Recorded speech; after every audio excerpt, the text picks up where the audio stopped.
প্রিয় শিক্ষার্থীবৃন্দ, সবাইকে মাহে রমজানের শুভেচ্ছা। করোনার এই মহামারীতে বঙ্গবাসী মাধ্যমিক বিদ্যালয়ের পক্ষ থেকে তোমাদেরকে শুভেচ্ছা জানাচ্ছি। আমরা আজকে আমাদের মাল্টিমিডিয়া ক্লাসরুম, এই ক্লাসে আজকে নবম এবং দশম শ্রেণীর বাংলা বিষয়ে ক্লাস নেবেন বঙ্গবাসী মাধ্যমিক বিদ্যালয়ের সিনিয়র শিক্ষক জনাব অভিজিৎ কুমার মণ্ডল। তিনি এবার মাল্টিমিডিয়া ক্লাসরুমে ফিরে যাচ্ছেন। সবাইকে বঙ্গবাসী মাধ্যমিক বিদ্যালয়ের পক্ষ থেকে শুভেচ্ছা জানাচ্ছি। আমি অভিজিৎ কুমার মণ্ডল, সহকারী শিক্ষক। আমরা আজ তোমাদের মাল্টিমিডিয়া ক্লাসে স্বাগত জানাচ্ছি। তাহলে আমার পরিচয় তো তোমরা নিশ্চয়ই লিখেছ। আমরা প্রথমে দেখো কয়েকটা ছবি দেখি। আমরা এই ছবি থেকে তোমাদের পাঠ শিরোনামটা তোমরা নিজেরাই বলবে, ঠিক আছে? তাহলে আমি প্রথমে তোমাদের কিছু ছবি দেখাচ্ছি। দেখো, প্রথমে আমরা একটা ছবি দেখছি। এই ছবিটি একটা নদী, নদীর পাশে একটা কি আছে? তাজমহল আছে, ঠিক আছে? তারপরে দেখো আমরা আরেকটি ছবি দেখাচ্ছি তোমাদের। এই ছবিটি একটি নদীর ছবি এবং এই নদীতে দেখা যাচ্ছে একটি নৌকা। তারপরে আমরা আরেকটি ছবি দেখি। এটা সাধারণত আমরা গ্রামের দিকে বলে থাকি নালা। তারপরে দেখো আমরা আরেকটি ছবি দেখছি। একটা নদীতে অনেকগুলো লঞ্চ চলাচল করছে, তাই তো? তারপরে দেখো আমরা আরেকটি ছবি দেখাচ্ছি তোমাদেরকে। তোমাদের এই পাঠটি আরো বোধগম্য করার জন্য আমরা আরেকটি ছবি দেখাচ্ছি, একটা নদীর কিনার এবং সর্বশেষ একটি নদী যেখানে দেখছি অনেকগুলো নৌকা চলাচল করছে, ঠিক আছে? তাহলে তোমরা কি বুঝতে পারছো যে আমরা আজকে কোন পাঠ পড়াতে যাচ্ছি? তবুও আমি তোমাদেরকে আরেকটু ক্লিয়ার করার জন্য আমি তোমাদেরকে আরেকটি ছবি দেখাচ্ছি। এটা একটা বিখ্যাত স্থানের একটা ছবি। সেই একটা বিখ্যাত স্থান, সেই স্থানের একটা নদী এবং এটাও দেখো একটা বিখ্যাত জায়গা। তোমরা কি বলতে পারবে যে সেই বিখ্যাত জায়গাটির নাম কি? এবং আমরা আজকে যে পাঠ পড়াবো তোমাদের সেটি কোন বিষয়ের উপরে? তোমরা কি কেউ বুঝতে পেরেছো? হ্যাঁ, আমি বুঝতে পেরেছি যে তোমরা অবশ্যই বুঝতে পেরেছো যে আমরা এটা যশোরের একটা নদী, ঠিক আছে? এবং আমরা আজকে তাহলে পড়াবো কি? যশোর জেলার একটা বিখ্যাত নদী, সেটা কি? কপোতাক্ষ নদ। আমরা পড়াবো আজকে কপোতাক্ষ নদ। আমি বুঝতে পেরেছি যে তোমরা সবাই বুঝেছো যে আমরা আজকে কপোতাক্ষ নদ নিয়ে তোমাদের সামনে আলোচনা করব। তাহলে আমাদের আজকের পাঠের বিষয় কি? কপোতাক্ষ নদ। এটি লিখেছেন কে? মাইকেল মধুসূদন দত্ত, ঠিক আছে? এখন আমরা প্রথমেই তোমাদেরকে মাইকেল মধুসূদন দত্ত সম্পর্কে আলোচনা করব। এই কবিতাটি কপোতাক্ষ নদ কবিতাটি একটি ছোট কবিতা, যার কারণে আমরা কবি সম্পর্কে একটু বেশি জানবো, ঠিক আছে? তাহলে দেখো আমরা প্রথমে জেনে নেই, এটি হচ্ছে মাইকেল মধুসূদন দত্তের একটা ছবি। এই মাইকেল মধুসূদন দত্ত জন্মগ্রহণ করেছিলেন কত সালে? 1824 সালের 25 জানুয়ারি। তার জন্মস্থান ছিল কোথায়? যশোর জেলার সাগররাড়ি গ্রামে। মাইকেল মধুসূদন দত্ত 1842 সালে খ্রিস্ট ধর্ম গ্রহণ করেন। তখন থেকে তার নামের সাথে মাইকেল শব্দটি যুক্ত করা হয়, এটা তোমরা সবাই জানো। এবং এই ছদ্মনামটা তোমাদের পাঠ্যবইয়ে অন্তর্ভুক্ত নেই। এই ছদ্মনামটা আমি কালেক্ট করেছি তোমাদের জন্য। ছদ্মনাম হচ্ছে টিমোথি পেন পোয়েম। তার ছদ্মনাম হচ্ছে টিমোথি পেন পোয়েম। তোমরা খাতা কলম নিয়ে এগুলো লিখে রাখো। তারপরে তার পিতার নাম ছিল রাজনারায়ণ দত্ত এবং মাতা ছিল জাহানবী দেবী। তোমরা অনেকেই জানো মাইকেল মধুসূদন দত্ত কিন্তু রাজ পরিবারের সন্তান। তার বাবা রাজনারায়ণ দত্ত, মাতা জাহানবী দেবী। এবং মাইকেল মধুসূদন দত্ত প্রথম জীবনে আইন বিষয়ে জড়িত থাকলেও পরে তিনি লেখালেখি করে জীবিকা নির্বাহ করেছেন। আমরা জানি তার সম্পর্কে যে অসাধারণ প্রতিভা সম্পন্ন এই কবি, যিনি মহাকবি উপাধিতে পরবর্তীতে ভূষিত হয়েছেন। আমরা তার সম্পর্কে আরো দেখো, মাইকেল মধুসূদন দত্তের কাব্যগ্রন্থ হচ্ছে মেঘনাদ বধ কাব্য, চতুষ্পদী কবিতাবলী, তিলোত্তমা সম্ভব কাব্য, বীরাঙ্গনা কাব্য এবং ব্রজঙ্গনা কাব্য, নাটক কৃষ্ণকুমারী, শর্মিষ্ঠা, পদ্মাবতী এবং মায়াকানন। তোমরা জেনে থাকবে বাংলা সাহিত্যের প্রথম সার্থক নাটক যে শর্মিষ্ঠা এবং কৃষ্ণকুমারী, সেটা কিন্তু মাইকেল মধুসূদন দত্তেরই লেখা, এবং তিনি প্রথম বাংলা সনেটের জনক। বাংলা সনেট প্রথমেই তিনি এটি বাংলা ভাষায় প্রচলন করেছিলেন, আর তার ইতিপূর্বে ছিল ইতালি কবি পেত্রাকের পরবর্তীতে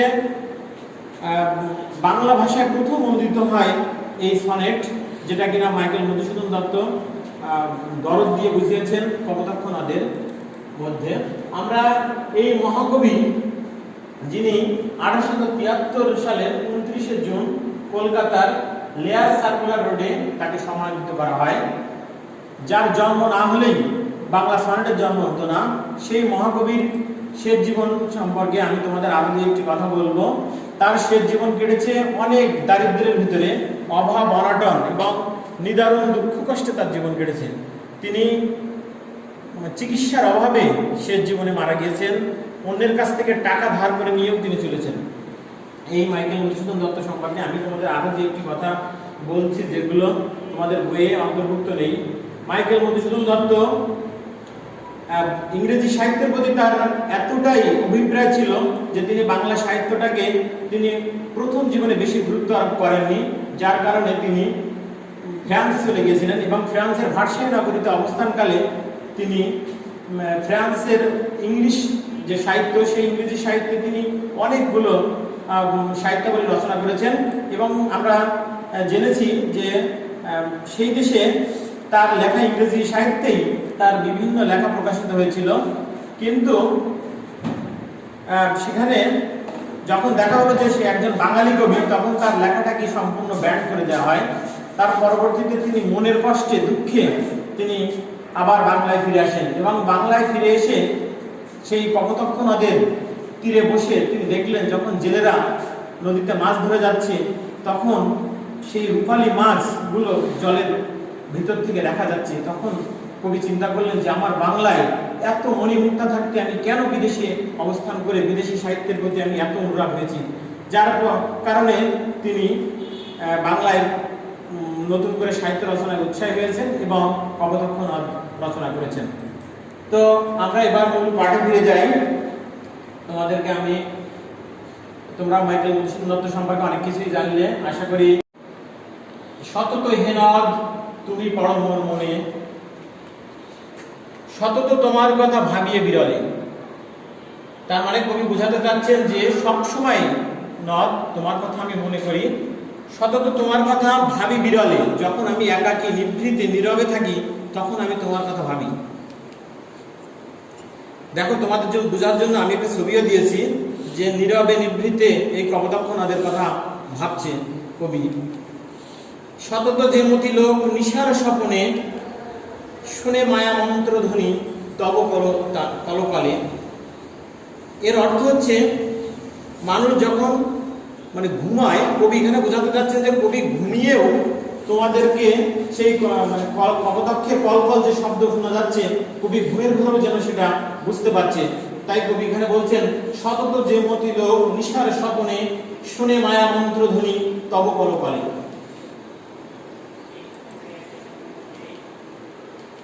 তারপরে দেখো, জুড়াই একান আমি ভ্রান্তির ছলনে। তার অর্থ হচ্ছে, দেখো, জুড়াই একান আমি ভ্রান্তির ছলনে, মানে কোনো ভুল, কোনো ভ্রান্তি যেন কবিকে তার মনকে শান্ত করতে পারছে না। তার কানের যে শ্রবণ ইন্দ্রিয় যে শুনে, যে কপোতাক্ষ নদ সম্পর্কে কোনো কিছু শুনে, ভুল শুনে তার মনকে শান্ত করতে পারছে না। বহু দেশ দেখিয়াছি বহু নদ দলে। কবি বহু দেশে ঘুরেছেন, তোমরা এটা সবাই জানো, কিন্তু এ স্নেহের তৃষ্ণা মিটে কার জলে। দেখো, কপোতাক্ষ নদের জল কবির তৃষ্ণা নিবারণ করছে, তার একটা ছবি আমরা এখানে দিয়েছি রূপকার্থে। দুগ্ধ স্রোত রূপী তুমি জন্মভূমি স্থানে। দুগ্ধ স্রোত রূপী তুমি জন্মভূমি স্থানে মানে এই কথাটা কি বোঝানো হচ্ছে কপোতাক্ষ নদকে মায়ের সাথে তুলনা করা হয়েছে এবং কপোতাক্ষের যে জল সেটা মায়ের দুগ্ধের সাথে তুলনা করা হয়েছে। তাই তো বলা হচ্ছে দুগ্ধ স্রোতরূপী তুমি জন্মভূমি স্তনে। আর কি হবে দেখা যতদিন যাবে, প্রজারূপে রাজরূপ সাগরেতে দিতে, বাড়িকর রূপ তুমি এ মিনতি গাবে, বঙ্গজনের কানে শখে সকারিতে, নাম তার এ প্রবাসে মজি প্রেম ভাবে। এর অর্থ আমি তোমাদেরকে এখনই বোঝাচ্ছি। লইছে যে তব নাম বঙ্গের সঙ্গী।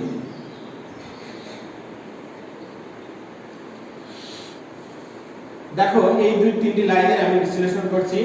আর কি হবে দেখা যতদিন যাবে, প্রজারূপে রাজরূপ সাগরেতে দিতে, বাড়ি কর রূপ তুমি এ মিনতি গাবে।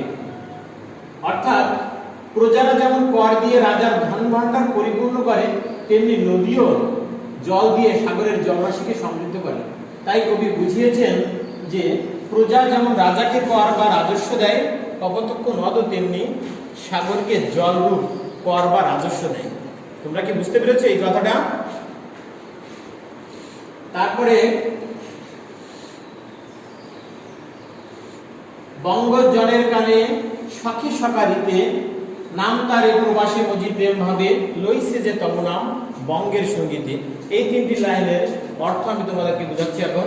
কপোতাক্ষ নদের কাছে কবির সবিনয় মিনতি, তিনি যেমন তাকে বন্ধু ভেবে স্নেহ আদরে স্মরণ করেন, তেমনি কপোতাক্ষ নদ যেন একই প্রেম ভাবে কবিকে সস্নেহে স্মরণ করেন। স্বদেশের জন্য কবির হৃদয়ে যে কাতরতা, তা যেন কপোতাক্ষ নদ বাংলার মানুষকে জানিয়ে দেয়। এই প্রবাস জীবনে এসেও কবি কপোতাক্ষ নদের প্রতি প্রেম ভাবে মগ্ন হয়ে আছেন। বাংলা কবিতার তিনি সেই প্রিয় স্মৃতি বিজড়িত কপোতাক্ষ নদের কথা বর্ণনা করেছেন। মানুষ ভালোবাসার বিনিময়ে প্রত্যাশা করে, কবিও চান তিনি যেমন কপোতাক্ষ নদের ভালোবাসায় বিভোর হয়ে আছেন, তেমনি সেও যেন তার বন্ধুর কথা মনে রাখে। দেখো কবিতাটি আমি আশা করি তোমাদেরকে আমি সুন্দরভাবে বোঝাতে সক্ষম হয়েছি। তারপরও যদি তোমরা বুঝতে না পারো, তাহলে তোমরা পাঠ্য বইটি আরেকবার করে পড়বে, দেখবে যে সেখান থেকে তোমরা আর একটু সুন্দরভাবে বুঝতে পারবে। তো আমরা নতুন কিছু শব্দের অর্থ এখান থেকে জেনে নেব। মিনতি, দেখো মিনতি মানে আমরা দেখে নেব মিনতি করছে এখানে একজন। মিনতি শব্দের অর্থ হচ্ছে প্রার্থনা করা। নিশা, নিশা শব্দের অর্থ দেখো আমরা একটা ছবি দিয়েছি, নিশ্চয়ই তোমরা ছবি দেখে বুঝতে পারছো। নিশা শব্দের অর্থ হচ্ছে রাত্রি। নিশা শব্দের অর্থ কি? রাত্রি। বিরলে, দেখো বিরলে, বিরলে আমরা ছবি দেখেই বুঝতে পারছি বিরলে মানে হচ্ছে একান্ত নিরিবিলিতে। রাত, বাড়ি, বাড়ি শব্দের অর্থ হচ্ছে পানি। এবার দেখো তোমাদেরকে আমি এই কপোতাক্ষ নদের ভিতরে আরেকটি জিনিস ছিল, যেটি সনেট। আমি কবি পরিচিতি বলার সময় তোমাদেরকে আমি বলেছিলাম চতুর্দশপদী কবিতা, ইংরেজিতে সনেট, বাংলায় বলা হয় চতুর্দশপদী কবিতা। 14 চরণ সমন্বিত, ভাব সংহত, সুনির্দিষ্ট। এই চতুর্দশপদী কবিতার প্রথম 8 চরণের স্তবককে বলা হয় অষ্টক, এবং পরবর্তী যে 6 চরণ সেই 6 চরণকে বলা হয় ষষ্ঠক। অষ্টকে মূলত ভাবের প্রবর্তনা হয় এবং ষষ্ঠকে ভাবের পরিণতি থাকে। চতুর্দশপদী কবিতায় কয়েক প্রকার অন্তমিল প্রচলিত আছে, তোমরা জানো। যেমন প্রথম 8 চরণ কিভাবে?